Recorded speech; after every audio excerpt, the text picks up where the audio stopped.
চার স্ত্রী আমার নবীর সামনে এসে একদিন বলছেন, ইয়া রাসূলুল্লাহ, সত্যি করে বলুন তো, আপনি আমাদের চারজনের মধ্যে আপনি কাকে সবচেয়ে বেশি ভালোবাসেন? বলুন তো, প্রশ্নটা কি সহজ না জটিল?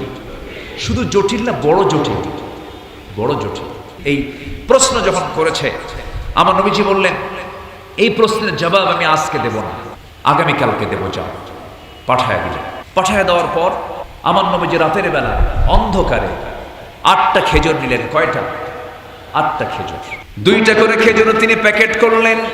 আম্মা জান আয়েশা সিদ্দিকা রাদিয়াল্লাহু আনহা ঘরের মধ্যে ঢুকলেন, 2টা খেজুর হাতের মধ্যে দিয়ে বলছেন, আয়েশা, আমি তোমাকে দারুণ মোহাব্বত করি, দারুণ ভালোবাসি, আমি তোমাকে এই লুকায়ে 2টা খেজুর দিয়ে গেলাম।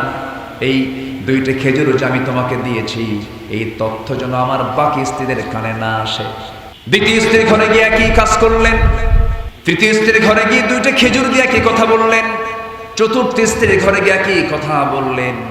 আবার তিনি ফেরত চলে এলেন। পরের দিন সকালবেলা বুক ভর আশা নিয়ে 4জন নবীর সামনে হাজির হয়ে বলছেন, ইয়া রাসূলুল্লাহ, আপনি জানাতে চেয়েছেন আপনি সবচেয়ে বেশি কাকে বেশি ভালোবাসেন। আমার নবীজি মুস্কি হাসি মেরে বললেন, গত রাত্রিতে আমি যাকে লুকায় 2টা খেজুর দিয়ে আসছি, আমি তারই বেশি ভালোবাসি। সুবহানাল্লাহ বলুন।